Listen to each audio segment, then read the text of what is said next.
tayo ulit magpapakain ng ating mga alaga. Sakit muna tayo ng ilong.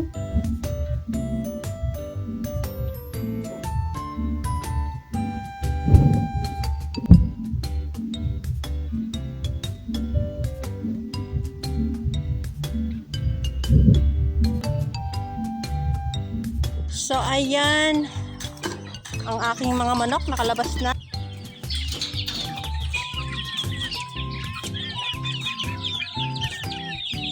Unahin muna natin ang ating baboy. So ayan, nabigyan na natin siya ng pagkain niya. Mamaya paliligoan na naman natin siya. Araw-arawin na natin nagpapaligo sa ating baboy dahil maganda naman na yung panahon.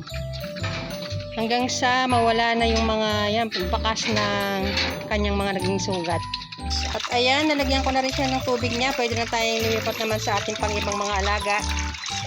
Ayan na ang ating mga baby kids. Hello! Gutom na! Sa ating mommy daw, lalagyan na natin sila ng pagkain.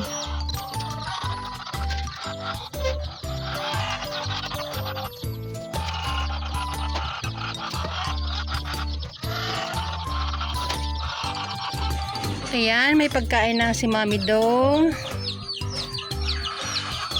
Ito ang aking ginagawa. Lagi ko siyang hinahawakan para maramdaman niya yung pagmamahal ko sa kanya. At ito naman ang ating mga baby kids. Ayan, ang gagana na nilang kumain. Bilis talaga nilang lumaki. Sa lipat naman tayo sa ating mga bak. Hello! Kakain na ang mga loves. Ayan, nalagay na rin natin sila ng pagkain. So, lipat naman tayo sa iba pa nating alaga. Ang aking mga manok na paitlogin, may ilan-ilan na silang itlog.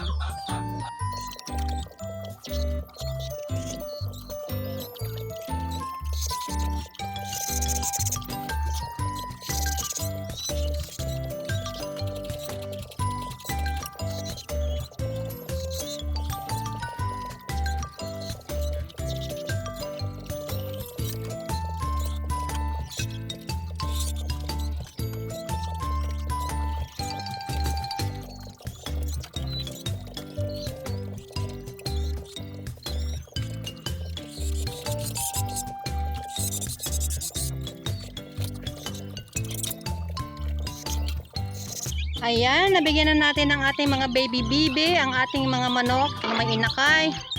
Dito, ang ating mga Texas. So, okay na sila dito.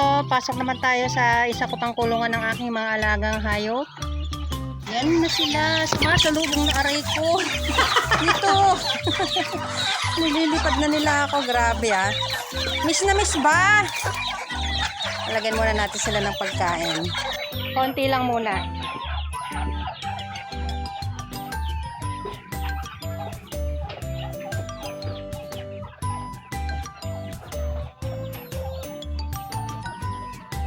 Ayan, nalagyan na natin sila. Konti-konti lang muna kasi manok yan eh. Ayan, kinakalay kayo yung pagkain. So, sayang. Kaya kailangan unti-unti lang muna. Dito tayo sa taas. Pwede ko na kayang pakawalan yan. Subukan ko lang. Pakainin muna natin siya. O, kinakalay-kay niya talaga yung kainan eh. Tapos pakakawalan ko na yan.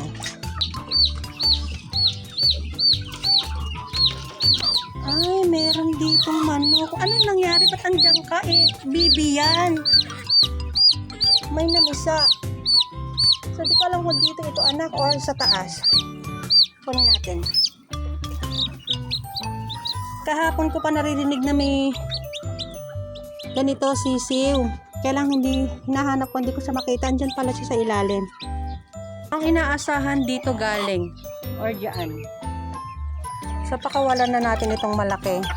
Diyan na muna yan. Habang hinahanap natin kung sino yung mami niya. So dito kaya kasi may isang itlog ng manok yan. Itlog ng manok yan. Pero bibi yung mga itlog na kasama niya. Ayan, dito rin. Bibi yan, oh, pero may itlog din ng manok. So, doon muna tayo sa loob. Ayan, ang ating mga inahin sa loob. Diyan muna tayo. So, ayan, nandito na tayo sa loob. Lalagyan na natin sila ng pagkain. O, nang aaway ka na naman. Ay tayo.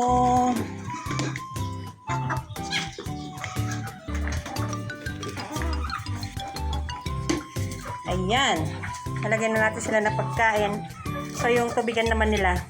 So, ayan, nalagyan na natin sila ng tubig at saka pagkain. So, ito yung dapat natin laging chine-check yung tubigan. Kasi hindi baling maubusan sila ng pagkain. Wag lang yung tubig. Kasi may tendency talaga na pwede silang mamatay. Kasi nga, marami nga silang pagkain, hala naman silang tubig. So, pwede silang mabulunan. Dati, itong kulungan ko na to, punong-puno ng baboy. Ngayon, manok naman. Sabi ko nga sa inyo mga loves, sumabot pa ng 78 heads lahat ng aking mga baboy. Tapos sa sa itik 400 plus. Pero pa yung mga bibe tsaka mga manok na native. Kasi native, hindi ko masyadong dahil syempre native naman sila, nahaya lang na pakawala-kawala. Ngayon ko lang talaga tinutukan tong mga native chicken na ito. Kasi nga kapag wala akong pa-order, so dito ako naglalagay sa aking mga alaga. Ito muna yung talagang inasikaso ko kaysa yung pagpapa-order noon. Kasi kailan lang naman tayo nagpa-order, 1 year pa lang. So sa mga alagang hayop ako tutok. Buwan-buwan may nanganganak akong mga baboy. Pero syempre, hindi naman lagi tayong nasa taas. May time talaga na susubukin tayo ni Lord. Napasok ng ASF ang aking mga alagang baboy. So, nakakalungkot pero kahit pa paano naka-move on na rin tayo. So, ito naman muna ang ipapalit natin. May alaga pa rin naman ako na baboy. Kaya lang, iisa lang yun. So, unti-untiin natin. Susunod ko naman na bibilhin is yung native na baboy. So, ayan. Check naman muna natin yung kanilang mga paitlogan kung merong nadagdag. Check natin dito 2, 4, 6 wala pa, pero check natin na may pumunta na rito kasi nagulo siya yun. Check naman natin dito.